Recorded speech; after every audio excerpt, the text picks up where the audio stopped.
Hello, welcome again. Thank you for joining us on Beyond the Vowz. I'm one of your gracious hosts, Marcus Bowie, and the most beautiful host this in the world, my wife. Flower. Hey guys. How you feeling, man? I'm feeling good. It's been a rainy day. I've just been legit chilling. Awesome. So I want to thank everybody for joining with us tonight on stunnerradio.com, iHeartRadio, YouTube, Spotify, and Facebook. Thanks, guys. Please like and subscribe. Do everything you can to support our channel, support the movement. Thank you, guys. We definitely appreciate you guys. With our BTV family, our Beyond the Vowz family. So, you feeling good? You ready to jump into it? I'm feeling great. How about you? That little spit right there. Oh, my bad. I did or you did? No, that was me. Oh, okay. Hey, how y'all like the shirt? Had to bust one of these out. I haven't worn these in a long time. Trying to bring out the flowers. Do you guys think this is a dad shirt or is it like a vacation? This is not a dad shirt. I didn't say it was. I was asking the people if they think it's a dad shirt. This ain't a dad shirt. I was representing flowers. Thank you. I like it. I think you look like sexy. Because you don't wear flowers. And your name is Flower. I'm starting to embrace the flower more, Marcus. Thank you. So, guys, we have a fire hat show today. My wife has some amazing topics that she's going to be going over. We're going to be going over. No. I'm saying we're going to be, obviously we're going to. No, this is a fire fleet. This is every day. No, it is my vacation shirt. Thanks, guys. We can't wait to ready go on for vacation. summer. I'm already, these kids see this shirt. They're like, Dad's on vacation. Leave them alone. So, yeah. For real. So, we have action-packed. We're gonna jump into a topic tonight because I know we talk about faith, family, fitness, and finance, and we haven't really done a show on finance. And we're gonna talk about the money today. Yeah, we're gonna talk about the money because we're going into the second half of 2021. And I know that in some of our groups we've had financial goals, we have our goals for our family and stuff. And so instead of giving tips on what to do, we're going to talk about what not to do with your financial goals. So There's do's, and we're going to talk about them don'ts. Yeah, we're going to jump into the don'ts. We're going to be a little different because these are lessons that we've learned, and all of this is stuff that we've actually done. So we've had to learn the hard way. Okay. Right? We're going to be a little transparent with y'all tonight. All right. Because, you remember we did a show probably a couple years ago where we talked about wasting the seed that God gives you. A couple years ago? Yeah. We talked about it was like a Facebook Live or something like that. Oh, okay. But we were talking about how there was a time when we were praying for a breakthrough, we were praying for a lump sum of money, we were praying like, God, we need this money. But God turned around and the blessing came a different way, and we didn't even recognize it. We didn't even recognize that what we were praying for, our prayer was answered. It just wasn't answered in the way that we wanted it to be answered. Oh, yeah, for sure. Right. And then in that episode, we also talked about there's been months where we've had some pretty spectacular income coming in, but we didn't take care of it. It's all about stewardship. Right. We were not good stewards of the moolah. So we want to help you guys avoid some of the mistakes that we have made. So how do you guys feel about that? How do you guys feel about, well, let me ask this. Have you guys been able to reach your financial goal for 2021? Guys, just throw it in a comment if you guys are watching. I love it. Hey, Gina. I see Gina online. Help people. Yeah, we want to help y'all so y'all don't end up in some of the crazy situationships that we done been in, right, man? For sure. But it's crazy no matter in all of our lack of stewardship of finances sometimes, guys, God has continuously blessed us. What do you think about that? Of course, yeah, definitely. we've actually been blessed beyond belief in situations where we didn't know where we were gonna get something done. We were gonna get the funds. We were gonna get this, and it just stuff came together just out of nowhere, and it had to be nothing but God Himself to bring them two things together. It's just like, yeah, it was just a miracle and a blessing. So right.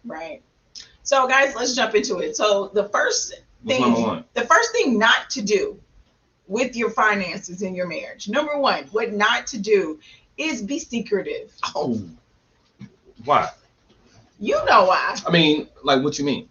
So when I say be secretive, right?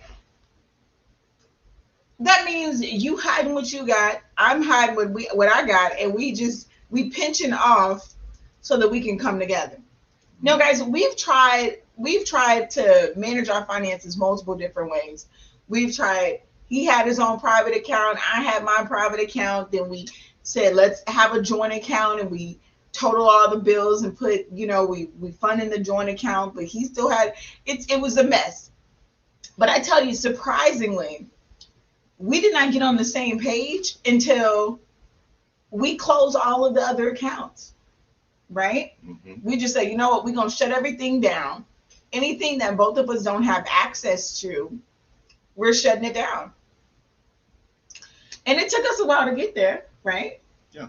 So I think what she's saying when it comes to secretive is basically you're not divulging all money that's being made or all money that's coming into the household with your other partner. Right. And I'm a big advocate now of transparency, being open with the bank accounts. And I know a lot of men have issues in this area of having a joint account, and they'd rather have their separate accounts. Like we stated before, like you said, we had that issue earlier in our relationship, but you got to look at it like this. If you have a common goal and you're trying to achieve something together, it's kind of hard to do that when you got money going into different directions. Everything's got to be in unison. Everything's got to be planned and going in the same direction. If you got money here, money there, money over there, you're doing this, you're buying that, she's buying this, and you're not communicating, there's going to be a breakdown in the finances, period. I don't care how much money's coming in.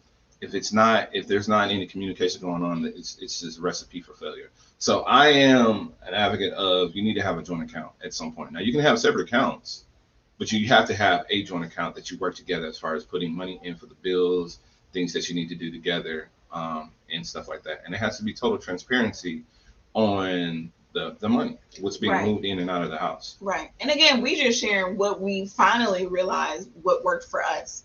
Because one of the things, and I was thinking about this earlier today, babe, I was like, one of the things that held us back from getting on the same page financially was I'll just speak for me. I had individual goals that I wanted to accomplish. And I'm like, once I accomplish these individual financial goals, then I can work with Marcus to attack our family goals. And so that was flip-flop. My mindset was all jacked up. I should have been focused on the family's goals first. And once we did that, then I can work on Flower's goals individually.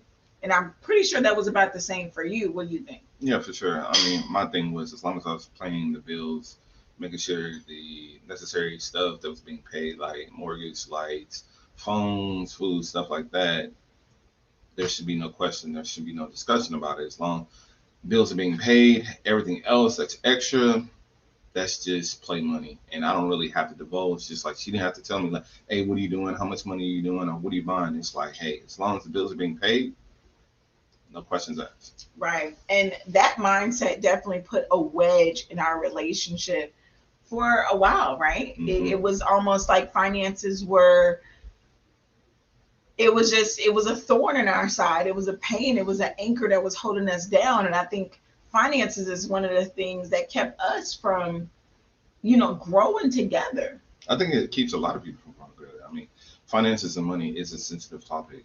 And that's one of the leading causes of divorce is money. That's definitely tops. One of the top reasons why people divorce is money, is lack of communication. You're doing other stuff with your money that the other person doesn't know about. And right. It's a huge topic. It's a sensitive topic for a lot of people. As we say, you can have those discussions about money, and people put up their walls. They get very defensive. They want to fight. They want to cuss and fuss when you talk about money. Right. So we really had to go back and reset our individual belief systems when it came to how we were going to attack our finances in our marriage, as well as our personal. And we both realized that, hey, God has blessed us with some amazing financial years for two people, for two college dropouts. I mean, you telling my business? Yeah, I'm telling your business. You don't know, I ain't gonna know. You are so silly. But for real, guys, for two college dropouts, it's like God has blessed us tremendously. For sure. Year after year. Even when we did our taxes this past year, I was like, oh my gosh. But with us being able to get on the same page, that really helped. But honestly, it caused us to really get to a place financially where we were like, what the hell is going on? For sure. Like, we have so much money running through this house each month, but we have nothing to show for it because we were focused on those individual goals instead of being focused on those family goals. So I encourage you guys to sit down and make sure that you guys are in alignment with the family's goals, the family financial goals, as well as the your individual goals. Because what is it going to look like for me to have 10K, 20K, 30K saved up in the bank, but in the family emergency account we don't even have $1,000? Now, I also will say this: I don't think it's also, and this is going to be a lot of, and I don't want to, step on anybody's toes, but I think there should be when we're talking about being secretive and having total transparency. I don't think it's advantageous for the relationship or for a marriage for one individual to be in control of all of the money. That's not healthy. So, because I'm pretty sure if one person's controlling everything, the other person is not knowing what's going on.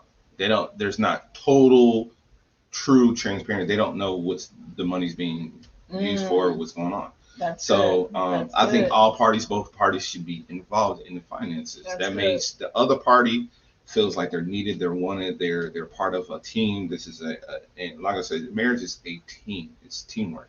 Right. Teamworks make the dream work. Period. That's how it is. So if you just got one person, that's a dictatorship. They're running everything, and the other party is just kind of like, I'm along for the ride. Exactly. And just to be totally transparent with you guys, because there's been times where God has pulled me off of an assignment, pulled me off of a job, and Marcus's income, was the main income coming in, and I did feel like that.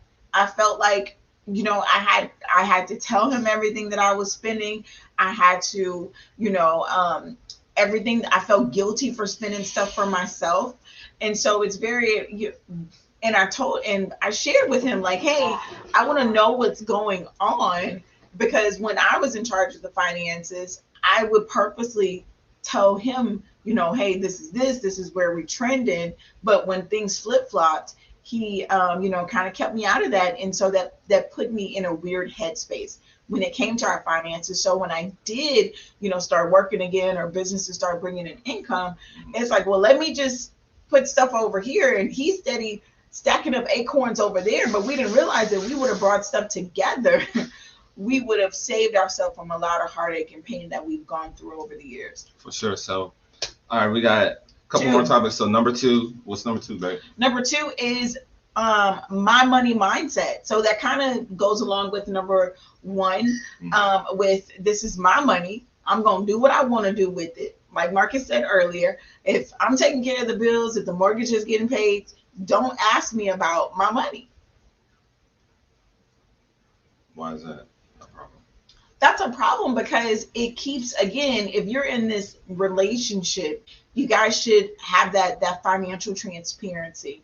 And if you don't have that financial transparency, it puts the other person again in a different headspace. And so it's like when you're for anybody that played sports, right? If you don't think you can trust the person that you playing that's on your team while you guys are on the court, or if you can't trust that other soldier while you on the battlefield, it puts you in a very weird headspace. And so again, you want to build up your acorns and stack up your stuff even more because you feel like, can I trust them? Because they telling me it's their money, leave them alone. So let me go stack up my money just in case he spazzes out and decides to jump ship on me one day. Yeah, because I've heard many like horror stories about that. But how do you feel? Because ladies have that saying like, what's their money is their money, and what's his money is her money. That has never been my mindset. Yeah, I know that's not your mindset, but a lot of women, they make that joke. It's a joke, like, his money is my money and my money is my money. How do you? That's kind of similar to that mindset. I think it kind of some people are like stunts that. your growth. It stunts your growth financially. Mm-hmm. It stunts your growth financially. But how do you feel? What's mine is mine, and what's yours is mine. Especially when you have children and when you're thinking about retirement, because marriage is long term, right? Mm-hmm. And so if we're thinking of a long term retirement plan for each other, how do we want to retire?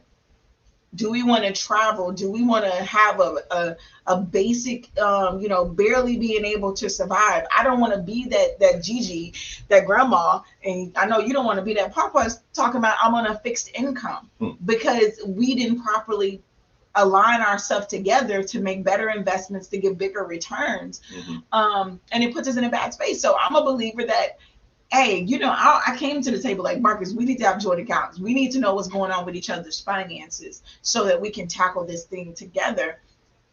But with, like you said, like you had and a lot of men do, like, I done been in crazy relationships. I don't want this woman, in control of my money. I feel like a part of my, what is it? Not ego, but there's a part of me like, if I let her in, that means she all the way in. And it definitely stunts the growth of the relationship. That's what I'm trying to say at the end of the day. For sure. All right. So definitely, guys, don't have the my money mindset, because that my money mindset is because when you look at investments and when you look at, okay, if we're putting in more money into things, we can get bigger returns on things. If you're just trying to save $1,000, guys, if two people putting in $200 a paycheck, you'll be able to get to that $1,000 way quicker than one person putting in $100 or one person putting in $50 to get to that emergency fund. Plus, it puts some skin in the game when you don't have that my money mindset, right? Yeah. What about you if you have like a kind of like when we were in a similar situation when you got one person that's the sole income at home? For me, and this is actually one of the things I'm writing about in the new book. It's Is that a plug? I am. Hey, woman, mistress, wife. But I don't know. Like I said, you definitely have to. And we tried to have those conversations once I was transitioning from an assignment, to have more transparency. And we were on the same page, meaning that income wouldn't be coming in, but we did not revisit the mindset of the finances. And I think for me, I just didn't want to deal with it. Mm-hmm. I didn't want to hear you say some of that stuff again. Like, hey, this is my money. I'm paying the bills. Mm-hmm. I'm taking care of things. That's just what it is. Okay. How do you think that if you have a man that's in that position or a woman who is the sole income earner, what are some things that they can do to reach out to their spouse to really open up that door for communication? Communication, talking, including the other spouse in decision makings and in big things. It just comes to the valuing your spouse, valuing their position in your marriage, and it comes before the money. It's like how much you respect. Respect is a big thing. How much do you respect this person in your relationship? Because if you respect this person, you're going to include them into things that they need to be part of, especially when it comes to finances. So even if my wife, if she gets to that point when she makes more than me, and she's like, Big Daddy, you ain't got to work no more. Yes. If she's paying all the bills, yes, even though there has to be understanding going on. Yes, I am the man of my household. I am the head, but also my wife is the breadwinner. She's making the income. Right. So she's going to understand her role, understand mine. and that there's certain things that she's going to have to include me in as far as the finances and the things I need to know. And vice versa. If I'm the sole, breadwinner, because I'm gonna get to that point where my wife is not gonna have to work at all. She wants to be an entrepreneur. She wants to be an author. She's a coach, whatever she wants to do. And it's just like I want to provide that independence for her to where she don't have to work a 9 to 5. So yes, I will have that ability to be like take care of everything financially. So. Mm-hmm. I know a lot of people feel like that's a level of control, and I know people that control people through their money because they have that authority, they have that power. Like, hey, I make more than you, I'm paying everything. You need to basically bow down and do what I tell you. That is not a healthy relationship, and that's like I said, that comes back to being a dictatorship, and that's not what a marriage and a relationship is about, especially underneath the covering of God. Right. So, right. So, yeah, like we said, there should be open communication. Right. Don't have secrets, that my money mindset. My money mindset. And what's number 3? Number 3 is spend everything. So don't spend everything. Oh my gosh. Mm-hmm. So again, when we reminisce on some of the amazing months and quarters and even years that God has blessed us to have, we're just in awe because some of those months we have spent everything extra that God poured in, allowed us to receive. It was gone. So we got bit by, and I hate to say that, new money. That new money. Well, explain to them what the new money is. So there's a difference between old money and new money. Okay. And old money is we've been here before. We know the game. We know how to invest. We know how to save. We need to have life insurances. We need to have investment properties. We need to have certain things in place for longevity financially. New money is, I got money now. It's going to keep coming. I'm going to look a certain way. I'm going to live my life now. And it's not so much as you planning for the future. It's like you're living in the moment. Right. Because you think that the fountain of abundance is going to be here for a while. And sometimes it is. But the whole point of the game is you got to plan for the time that it's not. Right. Because there's, like we talked about earlier, there's going to be seasons. There's going to be financial seasons. And so you're going to have your ups. So you need to take advantage of your ups because their downs are right around the corner. So that's the point. A lot of people fall into that new money where they come into a high paying job. They come on a lump sum of money and they have a tendency to splurge and do the things. And it's okay to splurge because, you have it. Right. But the thing is, how to keep it and how to multiply it, 10x it, as some people would say. Right. So, right. That's you said a whole lot, baby. Yeah. So we were part of that I've been reading a lot of books on millionaires, and you'd be surprised the millionaires that are walking around that don't look the part of millionaires because they're not flashy, they're not that glitter rich. The Louis Gucci, they're not walking around in like my wife said, excuse me for that, being the label whores. Or living this lifestyle that you see on TV and on the videos and what social media tries to portray that millionaires are doing. A lot of average millionaires are just average, everyday, hardworking people who don't make 6 figures. A lot of millionaires don't even make 6 figures a year. They just work hard. They save crazy amounts of money, and they live below their means. And that's the problem with new money. You don't live below your means. You live above your means. Right. Because like I said, you always like, hey, I'm going to make it up next month. Or, hey, I'm going to make it up in right. Got to go work harder. It's coming again. So, I'm going to work more overtime. We're going to have another 10K, 12K month. It's, we good. We good, right? And so, and this kind of blends in. I'm going to go ahead and give topic number 4. It's kind of like it blends together where it says play harder than you work. So that's kind of like, you're living outside of your means. You have hobbies, expensive hobbies. You're trying to join these I would say, what do they call them? What? Country clubs. You're taking up these extravagant hobbies, different things, spending, trying to look the part, ride the part, buying cars, boats, bikes, all this kind of stuff. Right, stuff for your kids that they don't need, things like that. And it's like you're playing harder than you're working. Right. And so you're living outside your means, and that's a definite way of not being financially literate like you're supposed to be. So What do you got? But how do we not do that? Like I think reading those books definitely helped, because and the mindset of, because everybody wants to be, in the entrepreneur world that I'm in, there's a lot of people that I hear, we talk about that millionaire mindset, right? We read the books about the millionaire mindset. We focus on that, $83,333 a month. It's like we think about that, but in reality, I don't think that we sit back and we actually analyze the people that are actually bringing home $83,333 a month. We only focus on the very few, like we see on social media. We see that and we try to mirror that lifestyle instead of doing what the majority or the average person does in order to reach that millionaire status, right? And then that triggers us to, what's that old saying, keep it with the Joneses. You want to look the part. Now don't get me wrong, you want to fake it until you make it, right? But you don't want to fake it to the point where you spend everything. Because if you're in a constant cycle of spending everything, then you have nothing left over to make it with.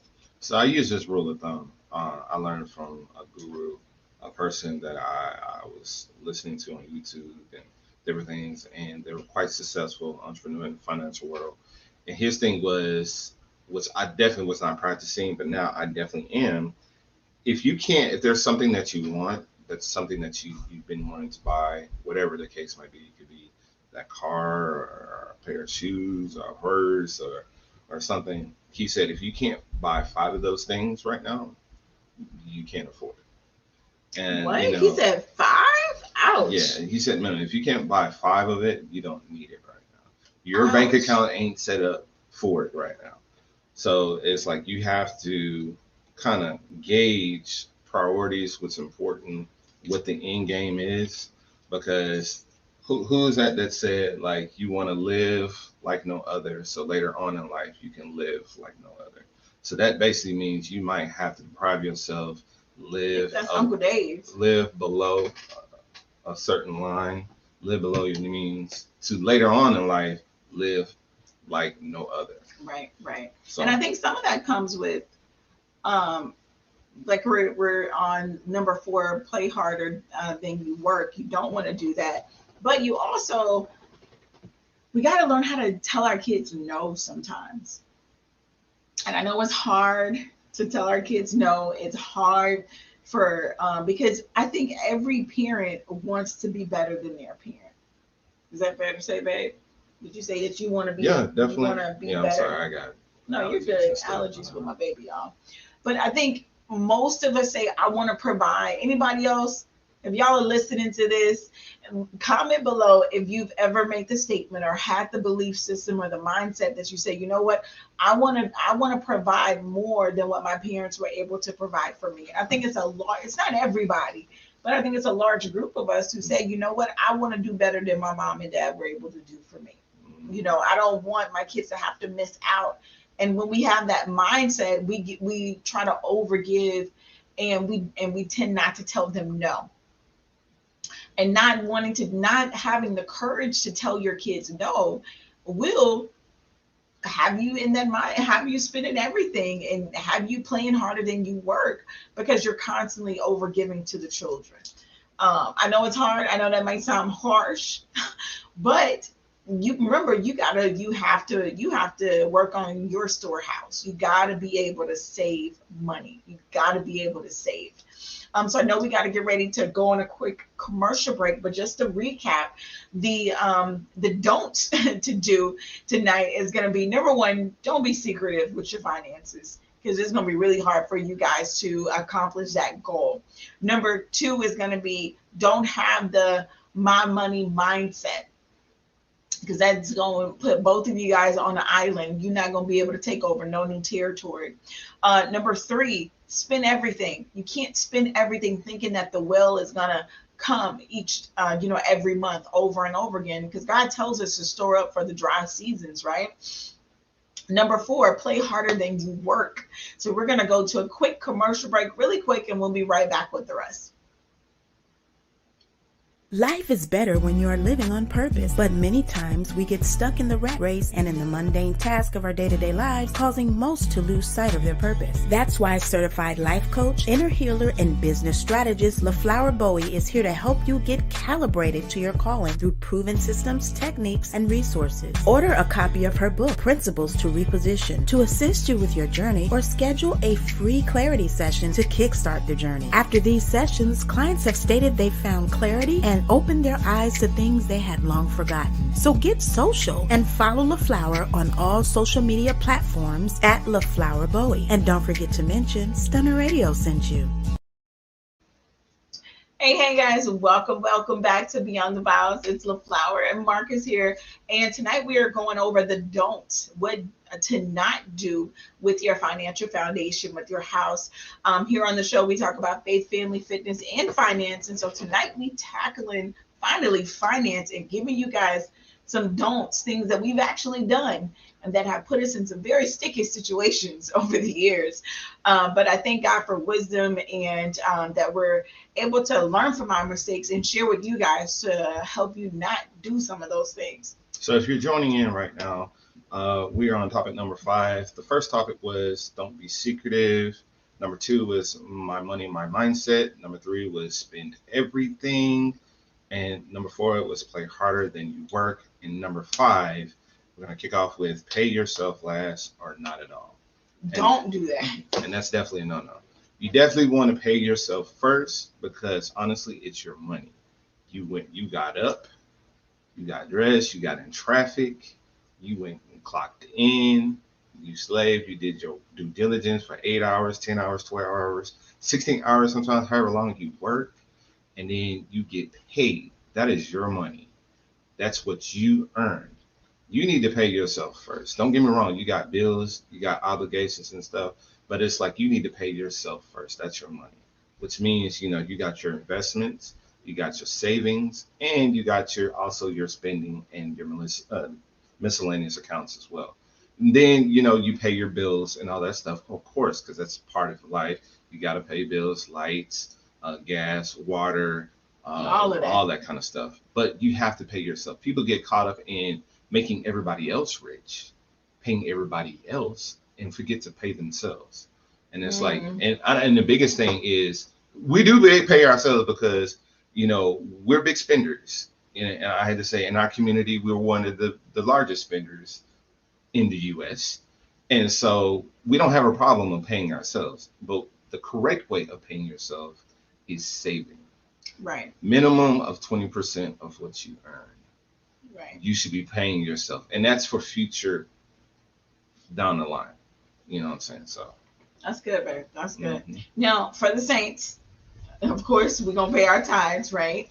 And so that money should come from the money that you're paying yourself. So for me, I bumped that up to 30% and pay our tithes off of that. So then we still have 20% left in where it needs to be, right? So that's the mindset that we have now. But before, like Marcus was saying, right? As soon as you get paid, what are you doing? You paying bills, you logging in, you paying bills, or you got auto pay coming out, and you and like Marcus said, you're making everybody else rich, right? You're making everybody else rich, but you're not saving anything for yourself for the long term. We got to start thinking long term with our finances, because if we continue to think short term, then it puts us in a right now mindset instead of a future mindset. And it takes away from those goals that you have set. So right now, we're working on a 5-year plan, a 5-year savings plan. It seems when we look at the number, it's like, whoa, we have never been able to save that much individually, yet alone together. But because we are so intentional right now, because of a lot of these hard-earned lessons, we're like, whatever it takes, we're going to end the year with this much cash saved. And I'll also say COVID in the last year and a half that we've been dealing with COVID, it should be a wake-up call to a lot of people as far as like paying yourself and being intentional with your finances. I mean, because we don't know what happens. People lost money, lost jobs, lost savings and stuff. investments and things. And it's just like, money is, it's not everything, but when you don't have it, it is everything. So,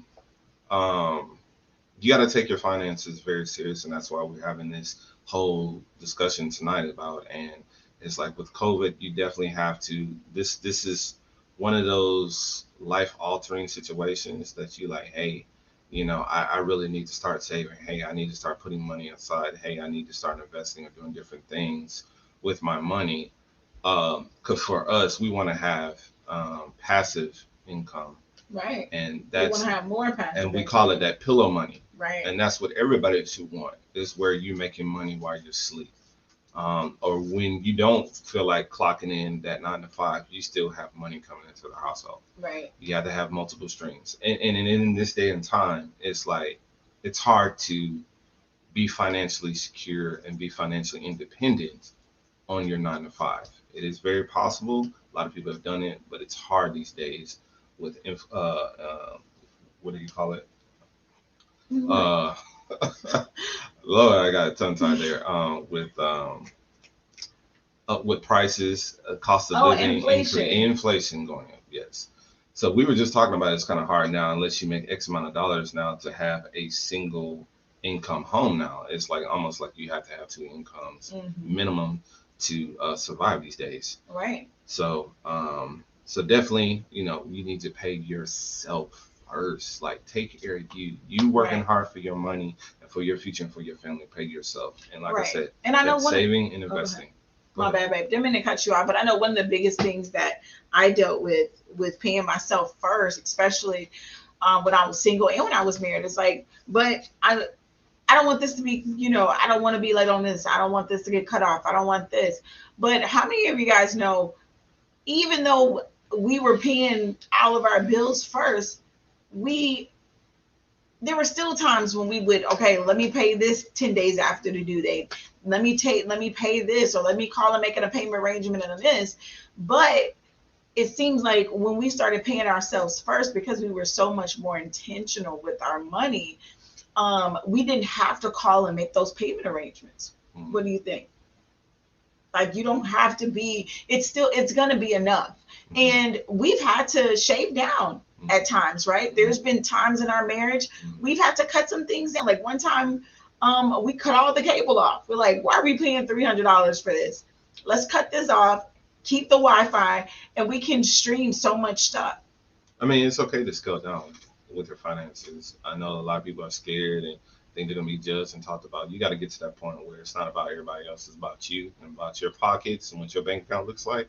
And if you don't have enough zeros in it, there might be opportunity. There might be areas that you need to scale back for the time being. Like I said, live now like no other, so later on you can live like no other. Because my whole point now is like, I was trying to look and dress and have the nice things and trying to impress who. A lot of people that you're trying to impress don't even give a damn about who you are or what you do. Right. So or nothing that you do is gonna be. So it's like, what's the point? Like keeping on with Jones. So now I'm getting to the point now. When I get older, when we actually get to that point when we want to retire, I'm not gonna be here at home. We're gonna be in Bora Bora. We're gonna be in Puerto Rico. We're gonna be in France. We're gonna be in China. We're gonna be all over the globe living life, and that's what I'm gonna do. So sometimes right now at this particular point, I might have to put myself in a deficit of like, maybe we need to cut back on this or do this, or we can't do this at this particular point because I'm looking long term for certain things. So it's okay to scale back. It's okay to scale back, so that you can pay yourself first, and so that you can make sure that you're still able to maintain what you're doing, live beneath your means. All right, guys. So number 6 is basically don't save without a goal. So you want to put a number on it. For us, we recently did a 5-year plan, and we broke down that 5-year plan into, okay, how much do we need to save each year, each quarter, each month, and stuff like that. And because it makes that long-term goal more feasible. I'm gonna let you finish on that. I'm gonna let you present it, but I want to say this: know your numbers, guys. I When I know this, I know we operating and not knowing what stuff costs, like what we were paying out of the house versus what's coming in. So basically what I'm saying is having a budget, knowing your finances, knowing your number. That's just simple business one-on-one with anything. You can't be successful, you can't have growth, you can't maximize anything if you don't know your numbers. Right. So you got to know how much is coming in and how much is going out, what certain bills cost, to see if you can cut things, trim things. Like, hey, I have a $400 or $500 cell phone bill. Why? Maybe there can be some features or something that you can trim off to get it down to like 300 or 250 or something like that. Or like, hey, I have a cable bill. You're looking at your cable bill, it's $150, and you start going through, it's like, man, I got HBO, Cinemax, and all this kind of stuff. I don't even watch this stuff. So you can take that down, take that off. Now your bill is like $70-$80.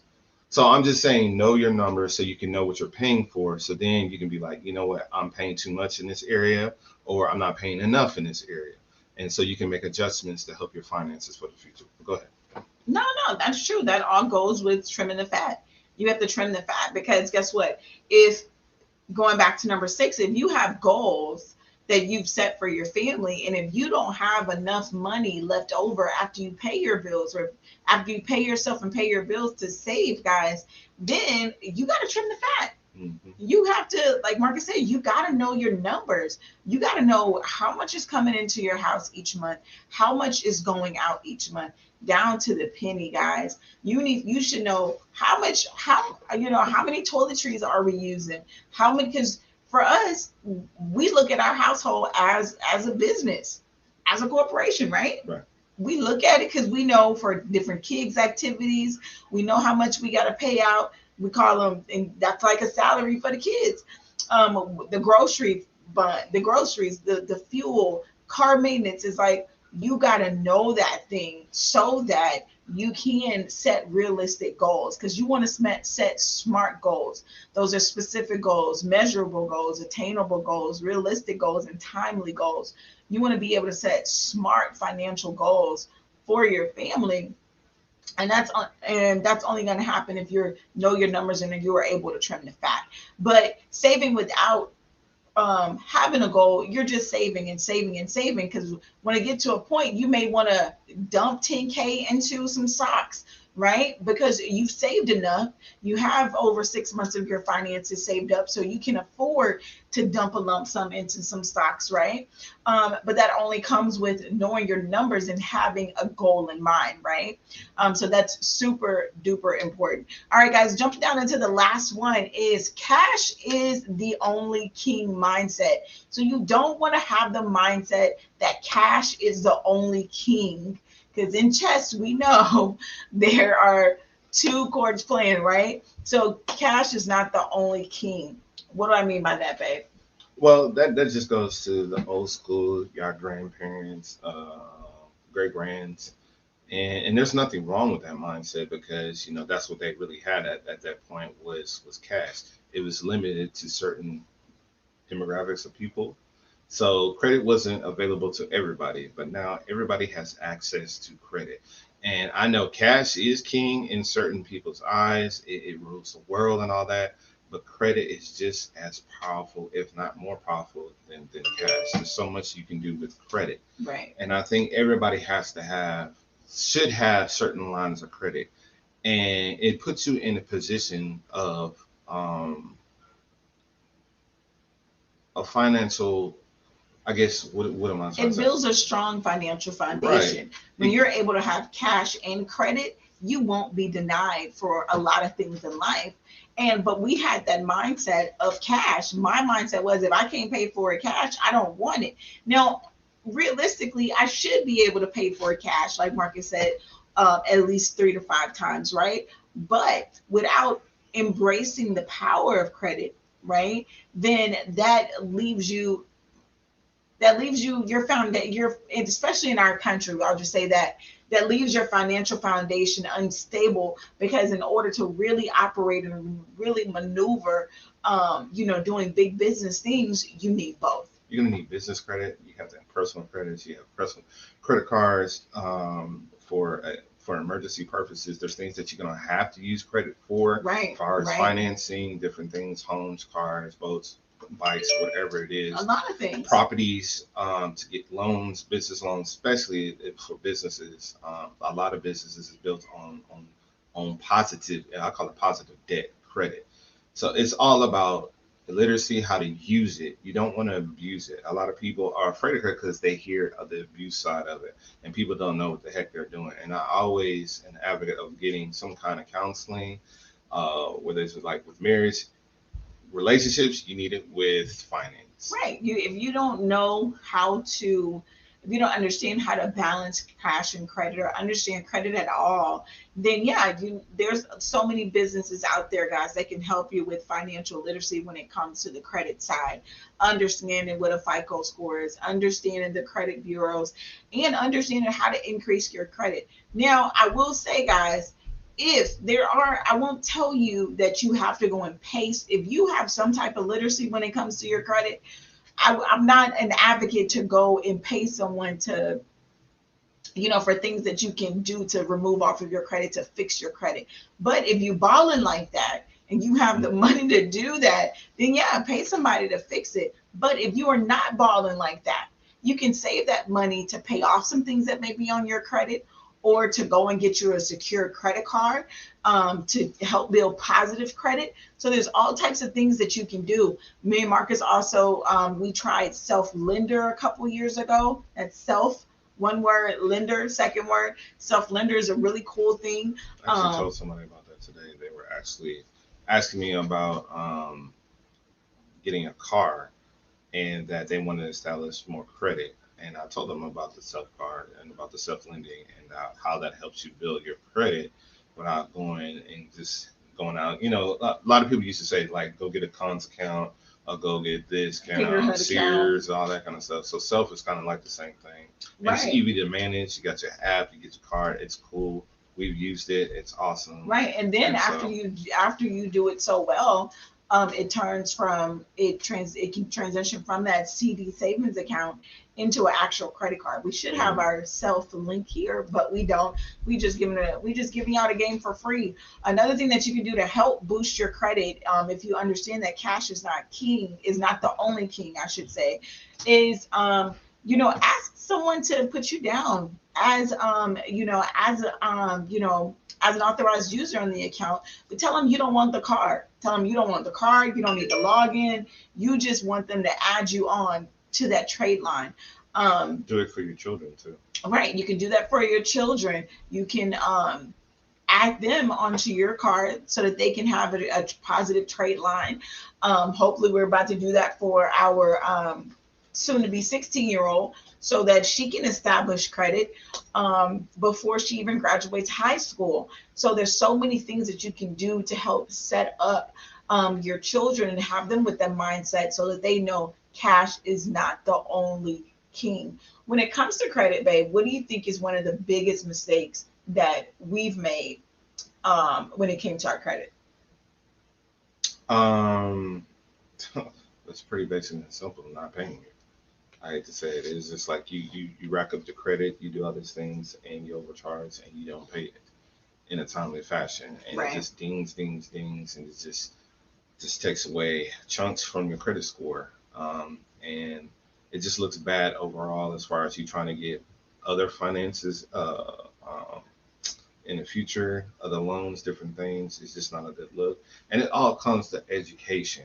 And that's the reason why people are afraid of credit, because they don't understand it. They don't understand utilization, credit limits, different types of things, interest rate, this, blah, blah, and all that, and how things work, and their credit scores and stuff like that. So a lot of people are just afraid about using credit, so they just tend to go cash. And there's nothing wrong with that. But like I said, there is a good thing. I mean, when people think of debt, they think of like, oh, that's horrible. There's positive debt that pays you continuously for the rest of your life. That is good debt. Right. So, even being a homeowner, there's benefits, with that debt, with your taxes and stuff like that, some people don't know about when they think about, like you said, good debt versus, bad debt. But you made me think of something. So when you talked about the cars and stuff like that. So guys, just a really quick story or testimony if you want it. I don't even think it's a testimony. I think it's just a story. Because we've bought cars with bad credit. It's like an all-day thing, right? It's a dreadful thing. You're going to go see the finance manager. You got to talk to this person. You got to go in.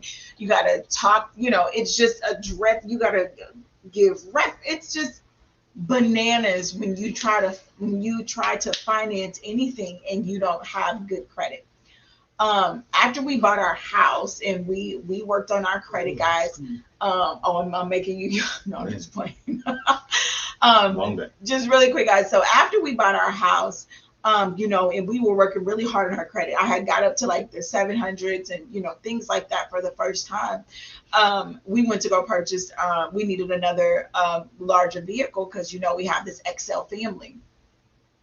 And I tell you guys, when we went there, that car buying experience was so different. It was my first time buying a car with quote unquote good credit.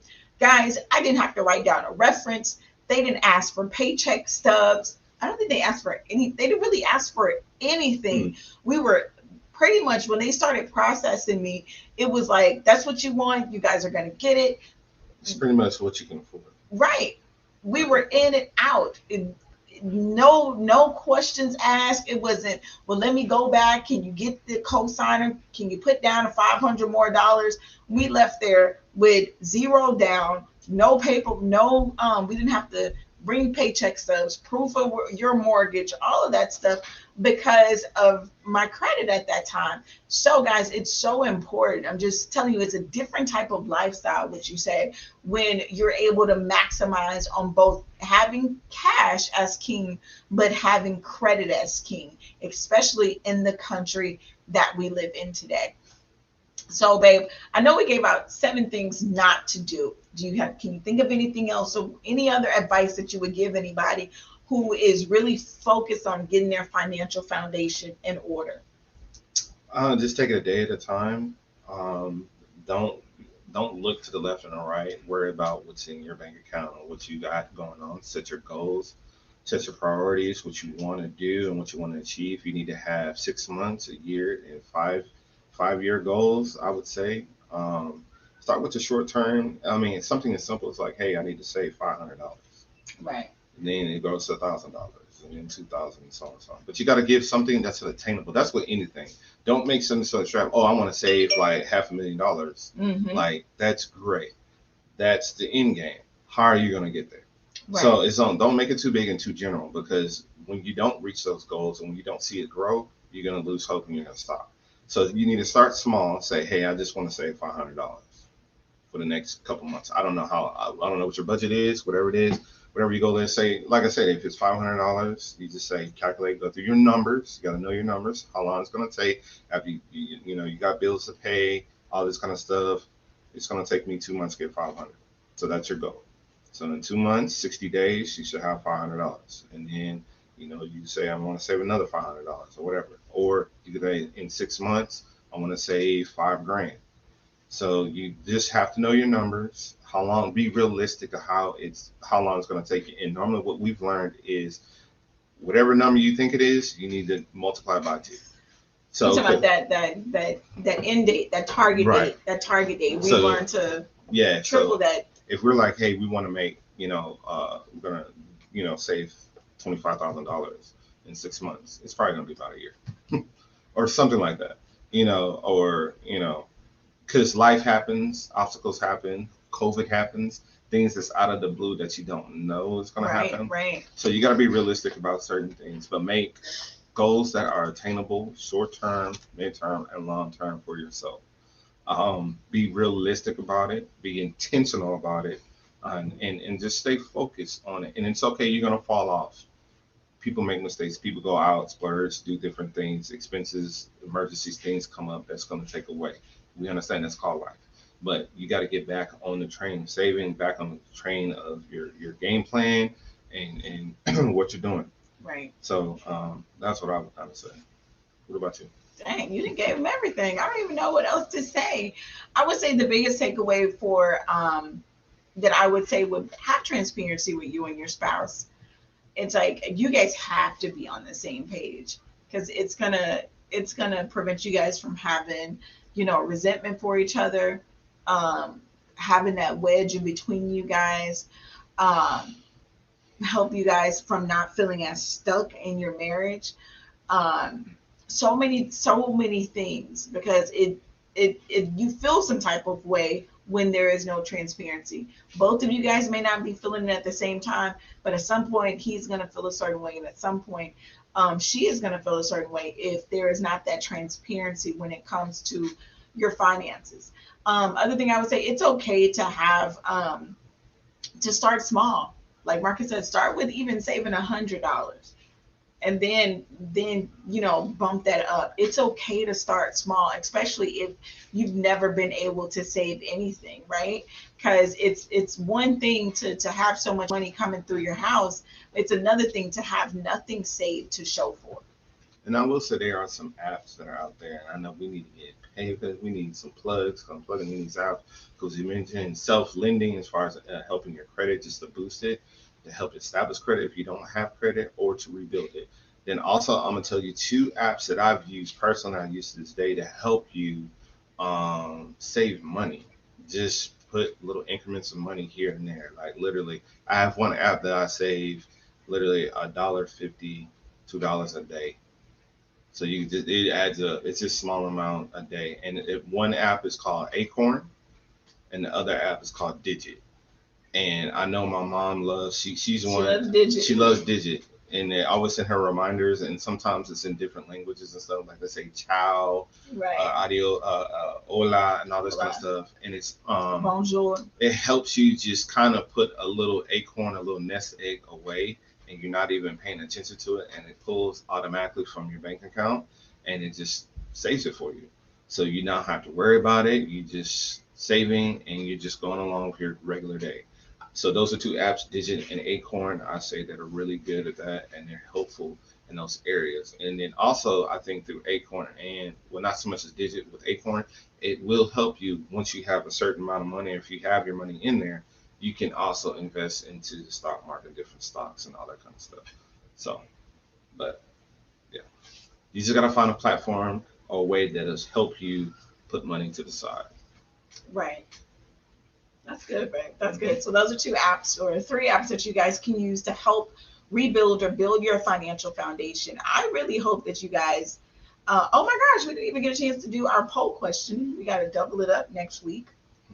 But it was it was too ratchet. That's why it wouldn't even. It's going to have to be double ratchet. I don't know where my wife be getting these poll questions from. She be trying to go on, bro. She be pulling them, bro. Hey, don't judge me. It was gonna be some crazy, super ratchet stuff tonight. But we stayed in the financial space tonight, guys. So I hope that you took something away from it. If you remember, it's okay to trim down. I used to love Starbucks, guys. Trim down if you have to, just so you can start seeing the snowball effect of you saving. It's Bro, let me tell y'all, my wife will probably spaz off if I tell her this. My wife will trim. She is, like, at this particular point in our lives, we're not here to impress nobody. We're here to do what God wants us to do, and we're here to. What are you about to say? But I'm just saying, my wife would literally move our 7 kids, herself, myself, right now, I'm her mother, and our dog into a tiny house. She loves tiny houses. She plans on doing something with tiny houses. I can't give up the whole game, but that's what she wants to do. And she's like, man, babe, how would you feel in a tiny house? I was like, cramped. So my wife was like, I can't believe you told her that. Like it's a little true, tiny house. It's true. So that's what I'm saying. You just got to get to a point where you're comfortable who you are and where you're going, and you're not here to impress anybody.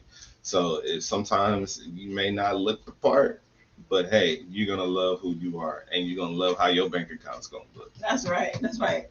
I love that. Yeah. All right, guys. Well, thank you so much for tuning in to another episode of Beyond the Vowz. It's definitely been a pleasure. And remember, never settle. Always take it to the next level. Until next time, guys. Grace and peace. We love you guys. Later. Ciao.